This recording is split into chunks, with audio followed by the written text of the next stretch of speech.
Good morning, everybody. Good morning. Yay! Welcome. Welcome to our first program in the state of New Mexico. In fact, 2 days ago, we did a program in Los Angeles, and this is the first time that MS Views and News has gotten west of the Chicago north-south boundary. All right? So we had a grant writer that said they saw Stewart's plans for 2016. Let's get out to L.A. and Albuquerque. And I said, well, you're supposed to speak to me about it first, not just do it. But it worked out great. We had 84 people attend our program in Los Angeles the other night, and here we have over 50 people, so I'm really happy, and I want to thank all of you for coming. So not only did I want to thank you, I want to thank our volunteers, of course, for helping out, anybody that might have helped out, even while somebody else had to get up and get away from the table, so I want to thank you for helping us there too.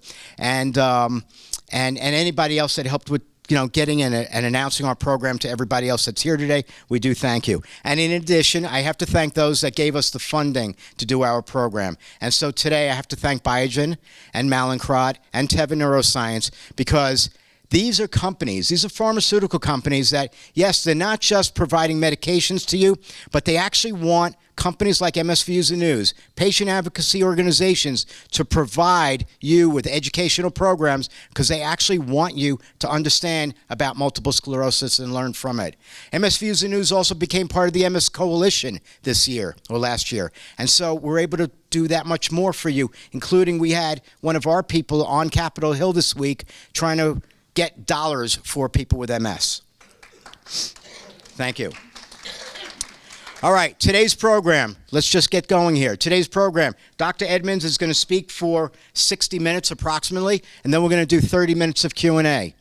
Then after Dr. Edmonds departs, we're going to have Lisa Gonzalez-Goetz, who's over there chatting away when she's not supposed to be, but she's over there right now, and she will be speaking next about disability law and Social Security disability law. And I'm sure many of you in this room probably have questions for her. She'll speak for about 35 minutes, and then we'll get into Q&A. Oh, great. Okay, so we also have one support group leader here today that's going to speak. But even after Lisa speaks, we're going to have a local celebrity speak, Dave Bexfield. I've known Dave for a few years now. He and I we were part of a focus group for bloggers up in Massachusetts, and there were a few people that I really learned to respect that were at that program, and Dave was one of them. So I kept in touch with him over the years, and I'm glad that I was able to do this program in Albuquerque, and able that he's going to be able to speak here as well. So first, let's have our support group leader come up, which we always ask support group leaders at every new venue to come up and speak with you, because I'm sure there's somebody in this room that may not attend a support group, and we want you to know about that. So if you could come on down, introduce yourself, say hello to everybody. Oh, wait. Can you go around the camera? Thank you. I forgot to make that. I even have that written down. Please do not cross in front of the cameras if you have to go out of the room. All right, so you could go out either door. Thank you for coming up. The correct way. The correct way. Hi, my name is Michelle, and I facilitate a self-help group here in Albuquerque. We call it Living Well with MS because you get up most days and you want to do your best and live your best. We have a very supportive group. We have speakers that come in. This week we just had a neurologist who came in and spoke to us. We've had an ombudsman from aging and long-term care services. We have social times where we can just talk to each other and find out what's going on and support each other. And I see so many of my fellow group members here, and they're a great bunch. If you don't go to a group because you think it might be negative, I have to tell you that ours isn't, because there are plenty of negative things about MS, and we want to focus on what we can do well and just live our life to the fullest. So if you have questions, we meet once a month on Thursdays. Just let me know. I would be so happy to have you join us. Thank you. Thank you. Thank you, thank you. Hey, I'm wondering how many people came today because you just wanted to be here for the raffle. Little Android tablet. Nobody? That's good. I'm glad to hear. I'm glad to see that you're here for the reason of listening to the presentation. And something that was just mentioned, and I forgot to mention, is that MS Views and News also has a social worker, all right? And we started with the social worker in January of 2015. If there's anybody in the room that cannot find a social worker in your area, you can give our social worker a call, and she will connect you. She will find and connect you with the right person over here in New Mexico, okay? So we can do that as well. Thank you. All right, our next presenter, Lisa Gonzalez-Goetz. Come on up. Hi, good afternoon. Thank you for coming, and I think the doctor was excellent. And I'll do my best to speak really quickly. I am a practitioner in Social Security disability law. That is the only thing that I practice. Our practice is nationwide. So we go from Florida, where we're headquartered, all the way to Hawaii, Guam. We have some cases in Europe. So any person who is disabled and unable to work, if you've paid money into the system and you have quarters of coverage, you will be entitled to disability, regardless of where you live. Okay, so I'm going to explain a little bit about Social Security disability, the process, the issues if you are currently on disability, what you can expect in terms of review and in terms of quality of care that you're receiving, and the importance of diagnosis and complaints and documenting everything. But before that, I'd like to explain to you what I do and why I'm here. I'm very passionate about helping disabled people, more so in areas that are remote and where there's very little medical attention, very little education and understanding what's going on. MS is an example of a disease that sometimes people are lucky they get a diagnosis right away when they have some complaints, but more often than not, they suffer through MS for several months or years before they have their diagnosis, and they're unable to work, and that's the reason that I'm committed to it. I see a lot of changes and a lot of things that we can do before they get the diagnosis. It's easier to get benefits once you have treatment, you have established medication, and you're stabilizing yourself. So in that way, it's very beneficial to a group of individuals like you that are educated and are coming to become more educated and have more understanding of your treatments and what's out there. But there are so many people that are just under-helped, under-educated, under no idea of what's going on. So when you ask people, why do you need an attorney to apply for Social Security disability, more than anything, the answers go by fear of the unknown. They didn't know they had to get an attorney, and you don't have to. Social Security does not even promote the fact that you should have an attorney. There are many very well-meaning caseworkers, managers, nurses that also help through the system. So a lot of individuals feel like I have a connection with them. I don't necessarily need an attorney. Sometimes it's fear of money. Oh no, I can't afford an attorney. So anywhere that you are looking at when it comes to Social Security disability, attorneys that practice this area of law are very regulated. They're statutorily regulated, which means anywhere in the nation, we all have to be approved by the government. And in general, you only get paid if you win your case.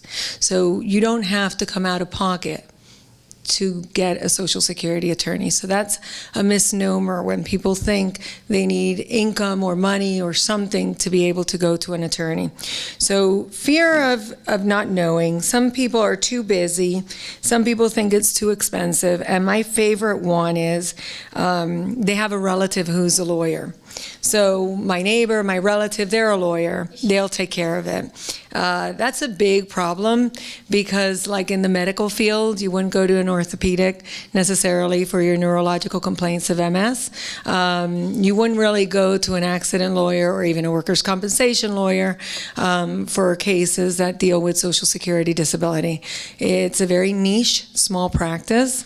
It is a federal kind of practice. So if you're licensed as an attorney to practice, you can practice in any state. One of the main reasons that we get out of Florida is because There's a very lack of accountability when it comes to Social Security disability hearings. They're very, very private. If anybody, how many people have been in a hearing environment where they're before an administrative law judge? Okay, so these hearings are really your attorney or your person who's advocating for yourself, the judge, a monitor who records notes for your judge. Sometimes they have vocational experts, sometimes they have medical advisors, translators if a person doesn't speak the language, and that's it. And there's no public coming in to look at what goes on in that procedure. There's no accountability other than an oral recording of what goes on in that hearing room and that tape.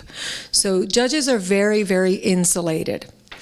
Every office of Social Security, and this is not even part of my presentation, but every office of Social Security has maybe 10 or 12 judges. They are federal employees. They are paid by the Social Security Administration, and they are supposed to be unbiased. Okay? Some are, some aren't. They are insulated. The public has no idea what goes on in this room. Okay? And sometimes the judges treat you with respect and dignity, and sometimes they don't. When you are facing 2 or 3 or 4 hearings in one day with the same judge, you have to cross your T's, dot your I's, you have to be respectful no matter how flagrant they are, or no matter how they're bending the law. You have to maintain a certain efficacy and professionalism, okay? And you more than anything want to make sure that your client feels that they have somebody who's compassionate and fighting for them, but not burying them by fighting with a judge. When you go into a nationwide setting, you're opening the doors to that insular nature of Social Security. So we're able to see the trends nationwide of what's going on, what judges are working, what federal court appeals are working, what the appeals council is saying, the state laws, the federal laws. It all flows a little bit better. God bless you. And you can see, how successful you can be when your hands are not tied and you don't feel like this judge is, paying your next paycheck for your mortgage or worrying about the client. You just go all out. And the judges have learned to really respect you as a nationwide practice. So it's a very local and a very personal issue when you have an impairment, and privacy is utmost importance.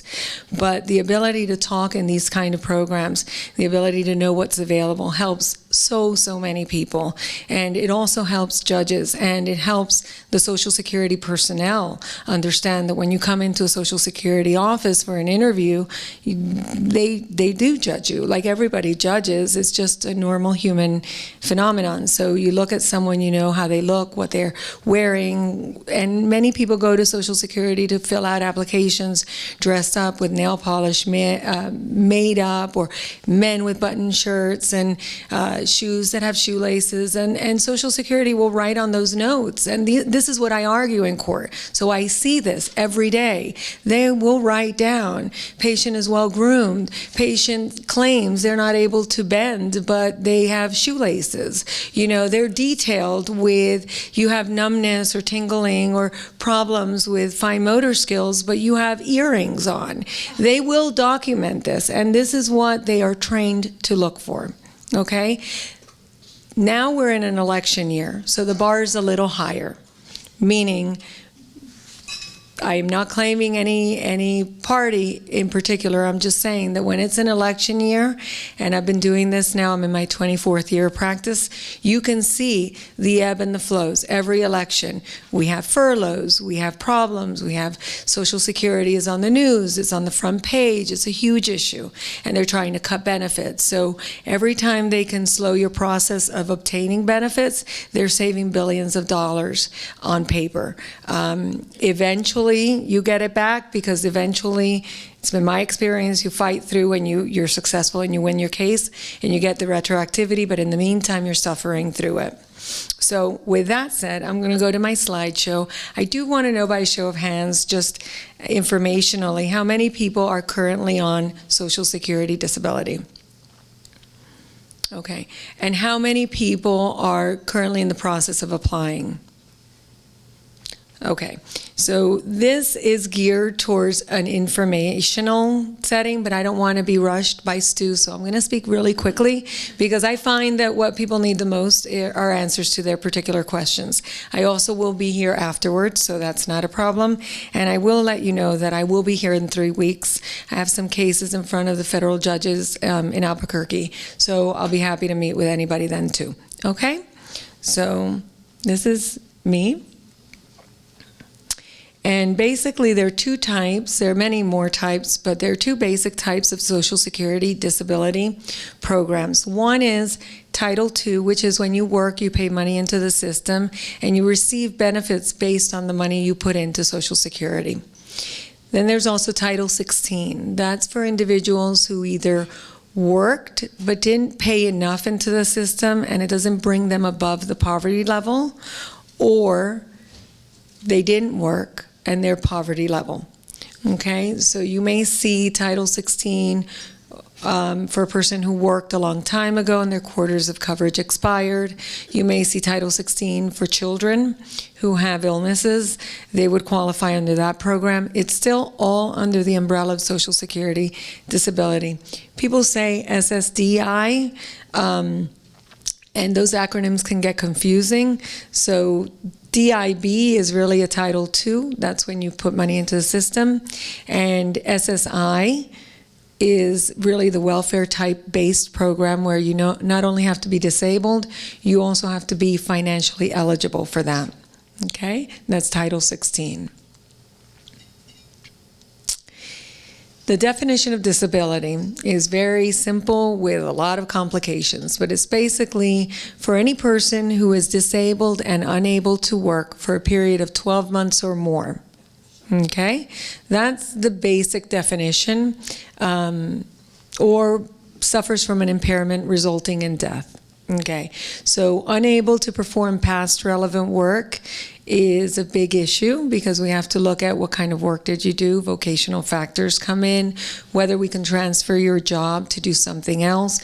If you can work on the computer, then basically you can maybe do data entry job even though you were a cook in the past. And all those things have to do with your age, your education, how often, what kind of work you did, and what the duties were, exertional levels to those jobs. So we break that down very, very, we really have to go into every single document, every 12-step analysis on every job you did, going back 15 years.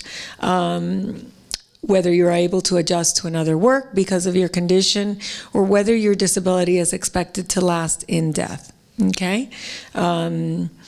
The resulting in death is very, very esoteric because in general we can say anything can result in death. So it's really for, and we'll talk about compassionate allowances, which MS falls under, but they're for the very, very, very severe cases. So I will give you an example of that.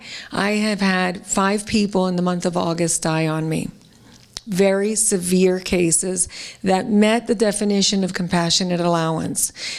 I know the judges, I know the Social Security personnel, I know the law. I was pushing these cases and they just didn't get to the front of the line the way they should have. So now I'm dealing with their survivors, okay? It's a very hard type of practice. It's a practice that you have to really devote your life to if you're going to do it well. So it's not the kind of thing you just do Social Security a little bit of it. You either believe in it and you're all in, and you find attorneys that feel that way, and you always make sure that you have somebody who is going to really be an expert, really devote their practice to this. So if you have somebody who does a little bit of this and a little bit of that, be careful. Because I know what I was doing and I did everything right and I still couldn't get it for them. They were also very, very sick. So the last thing they cared about was picking up medical records and making sure that their questionnaires got filled out timely so that I could send it to Social Security. Okay? Thankfully, everything is now done electronically. So the electronic age is amazing because it brings not only education programs like this everywhere, it also brings education to everyone individually. Not everybody has the health care. So I was blown away when the question came for the neurologist, and she's semi-retired, and there are 2 other doctors that are not there really taking new patients. And you're here educated enough, but how many people are suffering that don't even know what's available? Electronic media is excellent. It's a wonderful way of getting information out there. But then the fear of really showing up is sad. So preparation is the most important thing. Having a relationship with your clients, being able to talk to them, finding out what were the symptoms that even brought you to the doctor in the first place. Were you fatigued? Were you lethargic? And during that time, how many days were you missing of work? Were you really disabled back then and didn't know? How many people have MS and are working through it? That's very, very commendable. But how many people have I seen with MS wait until they're not able to work anymore to apply for Social Security? This process takes 12 to 18 months in general. Some people get it right away. That's based on their relationship with their doctors, their markers, their objective criteria, their health care insurance.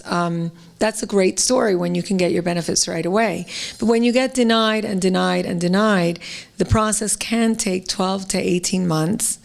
Some take 2 years, some take 5 years if they have to be appealed. So my understanding, and I'm not a medical doctor, when you go through MS and you progress, that becomes your ceiling. So what I've seen is people push and push and push and go through the stress of working.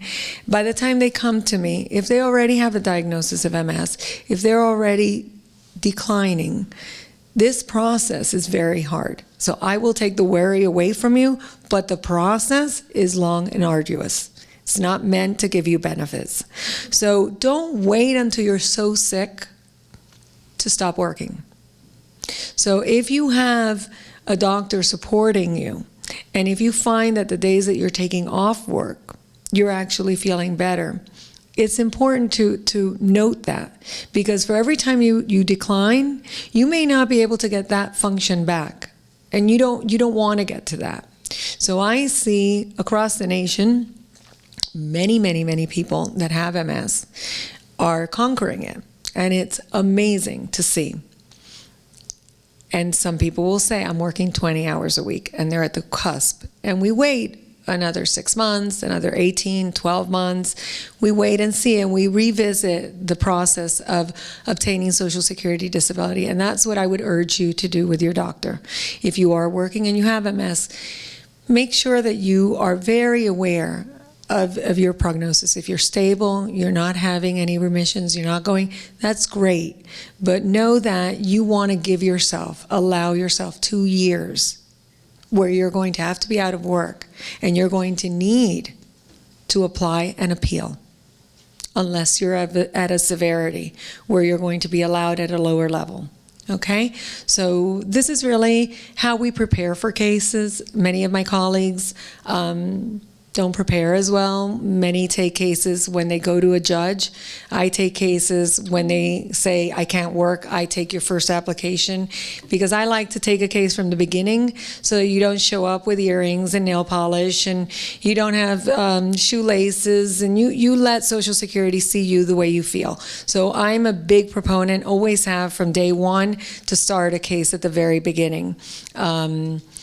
We take cases at every stage. My colleagues want to take them when they're already at a hearing level, because they feel that it's less work, quicker outcome. Preparation is huge for us. Electronic submissions. Everything is electronic now. We have maybe 10 paper files left, which are appeals that have been lingering for a long time. But in general, everything is online, and it's real time, and it's wonderful because you could see every single document that Social Security has done. when they break that down, what I'd like to see right now is the disability-related development. Can everyone see that? It's one, two, like second one up. It's that section E. That's the section where Social Security will write down, I called the client today, asked them how they were feeling, and they said good. I asked them what they were doing, and they said they were making lunch or they were online. Okay, all of those things can transfer into work. And Social Security has the right to turn around, review you.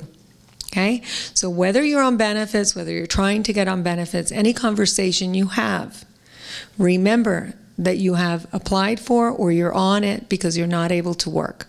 Remember, you don't feel well, or you're doing okay, or this is not a good time, can't talk right now. That's it. Okay? Because that benign conversation stays in your file forever. In 10 years, if they review you, it's there. Okay? And that part is starting to be used in the last 8 years more and more to deny clients. Facebook, huge.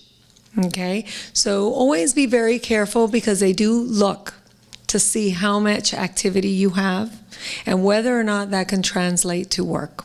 Okay? They also have your medical records online, which is wonderful. It's saving thousands and thousands of dollars for clients. The doctors are able to scan them to us. We're able to scan them to Social Security, making it green, making it expedited, making it wonderful. Some older judges don't really open that little box, and you have to tell them, no, it's here. You have to click on it, and it's there. The newer judges are very quick to look at it and say, I don't buy it. And there is a new philosophy going on, and people are getting denied. Denial rates are higher than ever right now. But with that said, there's a larger amount of cases right now on appeal. So those cases are starting to trickle back, and eventually we're going to go back and tell the judges that said that you were not disabled, tell them what the federal court says, and tell them this is what you have to follow. This is the law. You're here to interpret the law. But everything is done right now electronically. Opening statements, referencing specific exhibits. I can go on and on. This is what I do. I actually train other attorneys on how to do this. I talk to doctors about the importance of documenting everything because we need to be able to reference from difficulty handwriting, brushing your teeth, holding a cup of water, driving, eating, preparing foods, taking medication, opening medical bottles, anything like that. We want to have it really, really rich in medical testimony and documentation so that we can just show the judge. This is not even the client saying it. This is a doctor supporting what the client is saying. And that's how we really make a case very strong. This is what quarters of coverage looks like for a case that's a DIB. So every C is a quarter of coverage for a year. This is your work history goes back to the age of 15 or 16 anytime you used your Social Security number. Here in New Mexico, we have a lot of problems with fraud. We have a lot of people who either have a quarter page like this showing earnings when there were none and somebody took their Social Security number. And then we have other people who live in rural areas and they have employers who have taken their Social Security money saying they're paying Social Security, and then you turn around and you do a report and you see that there are no earnings. So you see some fraud there. So this is a very nice documentation for us. To you it looks like numbers. For me this interprets exactly how much a person has worked, how consistently, which adds to credibility, and it shows gaps in work. And this is a little aged one where you could barely be, and I picked this one because it shows people who have worked but not enough and can qualify for both programs. Some are much higher, some are much lower, but this is what indicates what amount of money you're entitled to receive when you receive benefits. Oh, and it also I touched on, and I'll be happy to answer any questions, but they're all like an hour in and of itself with regard to substantial gainful work activity, unsuccessful work activity, and trial work period. They're all a little different. Everybody's tried to work or is able to work, and how the government analyzes what your work hours are or any monies that you're getting. They're going to try to fit you into one of these categories, and these categories may turn around and take your benefits away or claim that you're not disabled. Okay. Compassionate allowance. I talked about this a little bit. MS falls under compassionate allowance, as do other impairments. It's not a separate program. This is a list of compassionate allowances. It's not an exhaustive list, okay? But for compassionate allowance, you need a lot of medical documentation, objective records showing your markers. You need very detailed requirements for each of the compassionate allowances.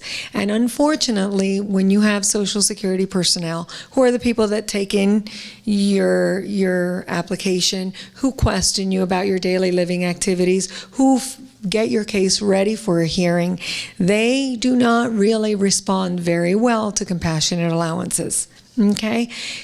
It's a big issue because these people are case reviewers.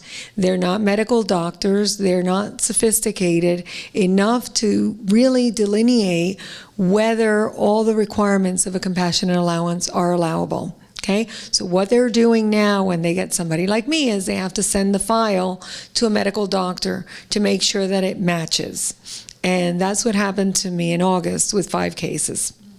And those are my 5 people that died. I had a real uphill battle.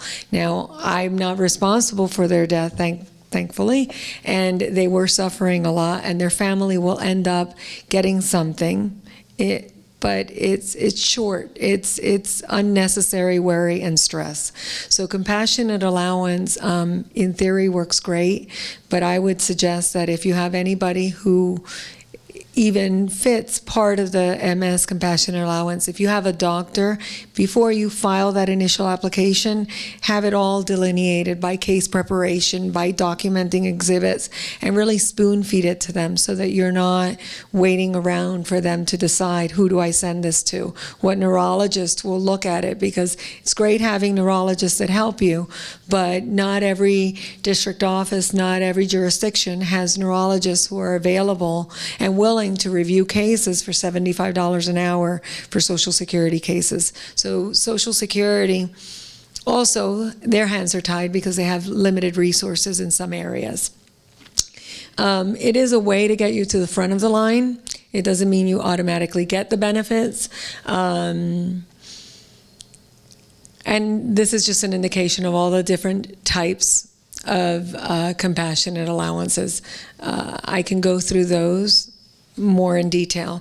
And then what happens to the person who has no diagnosis of MS, but many, many, many, many of the symptoms, and years later they go, oh, you've had MS, I can see lesions, you have had MS for the last 4 years.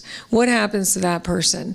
You know, very important. There's not just one way to win a Social Security case. There are many different ways. So it's not just the diagnosis of MS. The doctor was talking about, and anybody else can attest to, the activities of daily living, the exertional impairments that you have, lifting, bending, standing, kneeling, crawling, doing your activities of daily living, showering, getting around, driving, grocery store shopping, getting your laundry done. All those things are impairments, which will also create depression, anxiety, frustration. Those type of things have to be documented for you to be able to win your disability case. It can be a very humiliating process, and I understand that, but it's not meant to be. These are some of the ways that I argue other listings to get MS cases won. Okay, there's a disorganization of motor function. There's another one there that's just lower extremity motor function that I didn't put there. Problems with your vision, organic, mental impairments. So, you know, you could argue you have cognitive issues. So it's not just one listing that wins your case. It's a combination of effects. Okay, so you don't have to have, per se, a diagnosis of MS. You may still be unable to work and qualify for benefits. And that's me. And that's it. So I'm open to questions. Thank you. Thank you, thank you. So I hope I answered every question, but I don't think I was as thorough as the doctor. So I apologize for that, but I could talk forever because I'm a lawyer and I do that. So I don't want to do that either. Stu will kick me out. So. So I'm going to go around the room, and I see we have a question start right here. I'm going in front of the camera, see? My legs hurt. I'm a little lightheaded up here, you know? I'm not going to tell any lawyer questions. I want her on my side. What happens if your neurologist won't work with you on your SSDI application? Like, what if your neurologist doesn't want to work with you and sharing information with Social Security disability? Like, what if your neurologist doesn't do that, but your GP does? Okay, so when you say sharing, do you mean not releasing the records or not completing questionnaires? Just not really. I mean, she just doesn't want to do much of that stuff. I don't know exactly what she's willing to do, honestly. It's kind of like she says, I asked her about the Social Security disability, and she said, I don't do that. And I was like, what does that mean? Okay, so I'll tell you my party line, and then I'll tell you what to do. My party line is switch doctors. You want a doctor who's going to advocate for you, who's going to support you, who's going to help you, make your life easier. Because if you do have MS and you are suffering, you need an advocate. And a doctor who's not willing to do that is not advocating for you. On the other hand, after today's listening to the doctor and seeing how few neurologists are out there and how much you need them, it's very easy for me to say, switch neurologists if you don't have another one to switch to. But there are a lot out there, and I do see many, many who help and can change people's lives around. Your GP, your general practitioner, can help. Your general practitioner can complete forms, can help assist in how much you can do, lift, carry, fill out forms for Social Security. But like anything, your neurologist is your specialist, and that holds even more weight legally. Is it enough with a GP? Yes. Have you won cases with a GP alone? Yes. Neurologists don't have the time or the funding to sit there for each individual client to complete files and medical records, but I would say to you, it is important. You're welcome. Next. You make me run? Not going to happen. I'm in the wrong state to be running. My home is 3.2 feet above sea level. Thank you. Good afternoon. Just Hi. a quick question about assets. How do they come into play? Okay, so assets, if they're not assets that you're currently working on, so if it's not income, if you have assets, you are not entitled to receive Title 16 benefits, which was the SSI, Supplemental Security Income. The reason is because it's a welfare-based program, so the federal government pays back the state who pays the county. But you haven't put money into the system to receive retirement benefits, or if you did, the benefits expired. So right now, if you have over $2,000 total resources, excluding your home, excluding one car, you are still okay for Social Security SSI benefits. But if you have more than that, or if you're married and your spousal income brings you above that, then they determine that based on your county and your state and how many children you have, and then it's a very detailed formula that Social Security does accurately. They end up doing that quite accurately to say whether or not you qualify for SSI or not. If you do not qualify for SSI and you don't have the quarters of coverage, there's nothing that you can do other than go to county programs. But you would not be eligible under the federal Social Security disability. Question over here. Okay. Hi, Lisa. Hi. I have two questions. If a person is collecting Social Security disability and then chooses to go back to work, are they able then to reapply after they stop work again? And how difficult is it to get disability again? That's question one. Question two, if someone is receiving Social Security disability, when they become 65, does their benefit increase, decrease, or stay the same? Okay, so I'll start with the easy one first. And the last one you said, even though I don't suffer for cognitive disorders, I can imagine not remembering the first one, so I wrote it down. So at age 65, you're just switched from one department of Social Security to another department of Social Security. In theory, you don't really change from one to another, okay? Your monies don't change, you're just in another department. If you had earnings, in your system, you may qualify for some higher number, but that's case specific. Okay, so if you're SSI, but when you were a teenager you worked a lot and you didn't have the quarters of coverage, and then you are now 65, well then you could qualify and come off one program and go into another. But in general, you end up with the same amount. Okay, the difficulties to get Social Security again. If you're on Social Security disability benefits and you are attempting to go back to work and you work part-time, how much money you make can disqualify you from receiving benefits. Okay?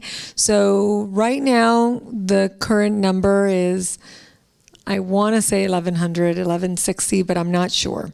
And I should have known that, but I didn't. So I can get back to anybody. But I would say to anybody, don't even be close to that. Stay far away from that, because anytime you work and you put money into the system, you're actually saying you're able to work.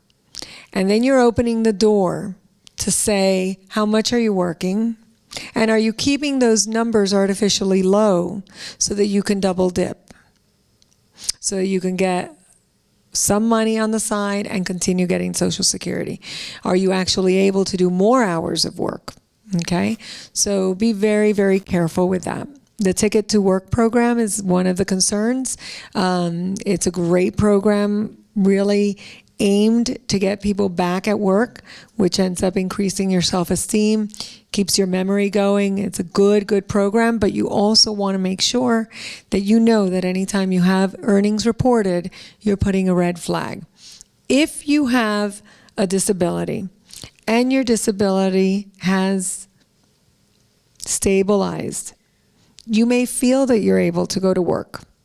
Speak to your doctor. Because work stressors, and what I've seen with MS, is that you go back to work because you're feeling great, then your benefits get cut off, or then you're working too much and you can't continue to work, and then you're getting stressed, and then you're having relapses. So be very careful when you start introducing yourself into the line of work again. When you see that really is, I had a roofer who fell, broke both ankles and both knees, and was out for 16 months. That roofer was entitled to benefits, received the benefits for the period of time that it took to recover, and then once they stopped, they got better, they stopped their Social Security and went back to work successfully. That was great. MS is a progressive illness. I don't have to tell you that. You know that work can interfere with your ability to maintain yourself well, healthy. So I would say that if you want to start working because you're doing well, is to start with baby steps. Okay? Any other questions?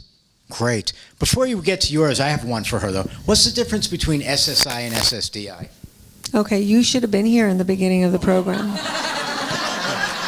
Who can answer that question for him? Please raise your hand. There you go, Stu. Come on. I know the answer. Everybody here. Who doesn't know the answer here? Anybody still doesn't know? Thank you. Thank you. What's the answer? Really? What's the answer? Social Security and insurance and Social Security disability insurance. No. Yeah, what's the difference between the two? One you have savings, one you don't. Yeah, one is for people that have a poverty level, and the other one is for people that have put money in the whole time. The other one is for people who don't have active money in the Okay, Social great. Security. How much? Thank you. Thank you. Okay, what's your question? I have a few, but the first question is, when it comes to unearned income, I work somewhere, I got like a stock appreciation, of course it shows up as earned income. What can I do to prove to the disability lawyers and doctors and judges that it was unearned income? Because it was like a stock appreciation, but of course they don't have the proof that that's what it was. Okay, that's easy. What was the other question?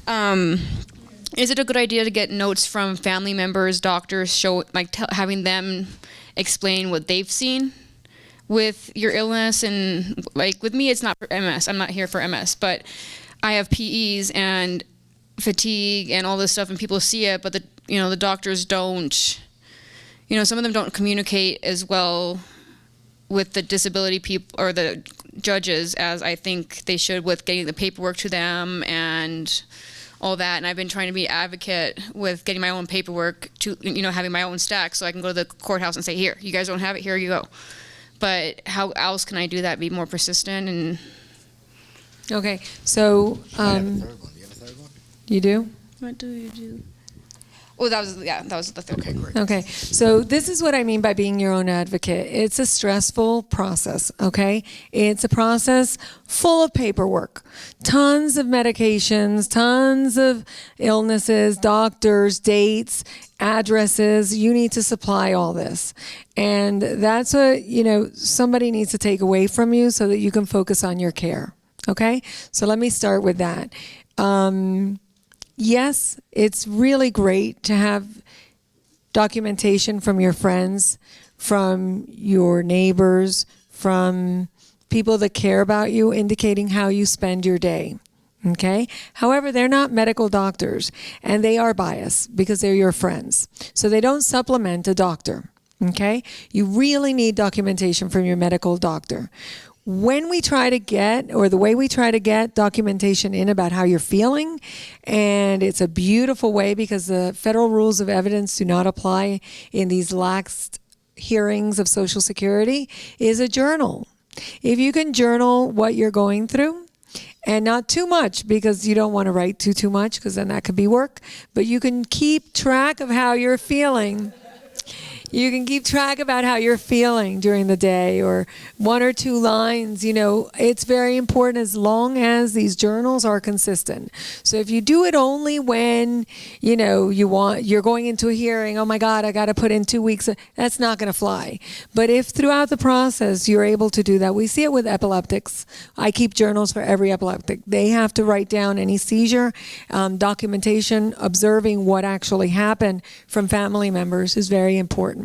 Your testimony at the hearing level, and I believe you said you were at the hearing level, your testimony is going to be the most important thing. That somebody's actually looking at you and believing that what the doctors say you can do, what you say you can do, you can actually do. That's imperative, okay? So, again, don't go nicely dressed. Go the way you feel, okay? Because they need to try to go into your heart.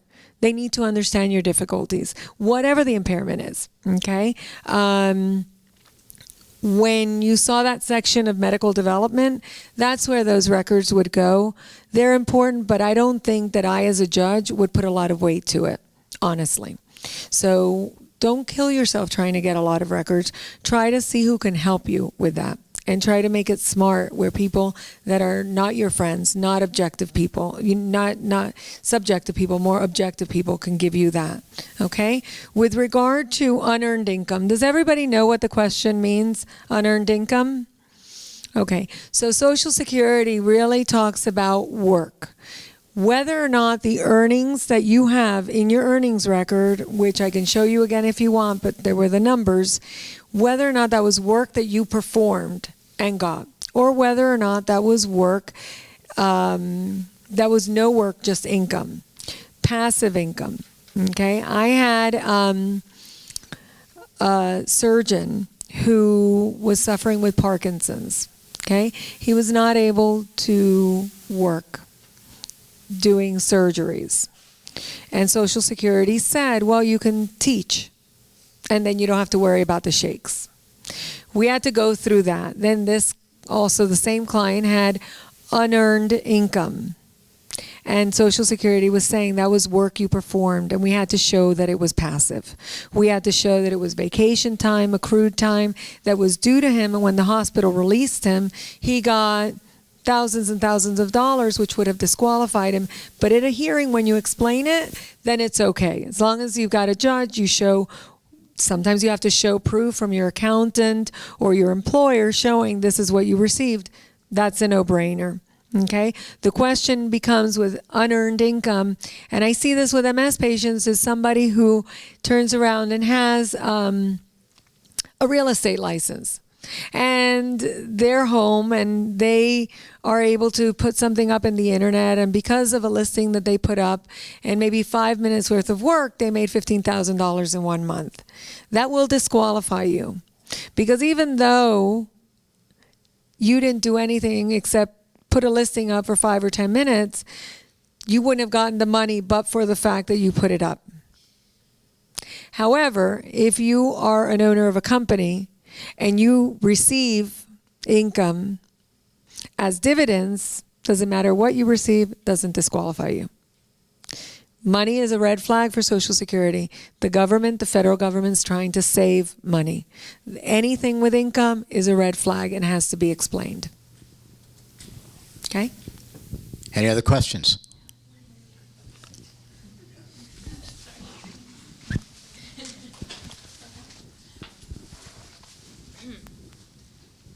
I might have missed this, but what about spouses' income? How does that affect your Social Security disability? Do they take that into account? I wasn't really sure about that. Only with SSI cases. Okay, but SSDI, not so much. SSDI, no. Okay. Income and resources are not taken into account with disability insurance cases unless it's work-related. But spousal income does not affect it. Okay, thank you. Okay? You're welcome. We have time for only 1 or 2 questions more. Anybody? Nobody? Great. Great. Thank you. Thank you. I asked Lisa to do programs with us around the different states that we get to because her firm is national. So she does know the laws in each of the states. And, I'm not trying to push her services. I'm just letting you know that if you are comfortable with what she said here today, and if you do need to apply, then you may want to speak further with her about starting your process and getting going. Now, just one more thing before David comes up here, is that MS Views and News is now, as I said earlier, coast to coast. And we do programs after today, after this program here in New Mexico. This is now 13 states that we're doing programs. And we come to these areas because we're finding often is that we're being asked to come to areas because of the diversity of the programs that we provide. It is not just about the medications, all right? We actually find that a lot of people are attending because maybe they want to hear more from the person that's not talking about the drugs, since you go to so many of the pharmaceutical programs. But how often do you hear about all the drugs under one venue? You don't. All right. And that's why we wanted you to come out and see this program today. And that's why we wanted to bring this to you all today as well. And to also bring the disability and also to hear more from Dave, because so many are here to see Dave and see why he likes to stay active. All right. And that's it. So let's go on to the next one. Thank you, Lisa.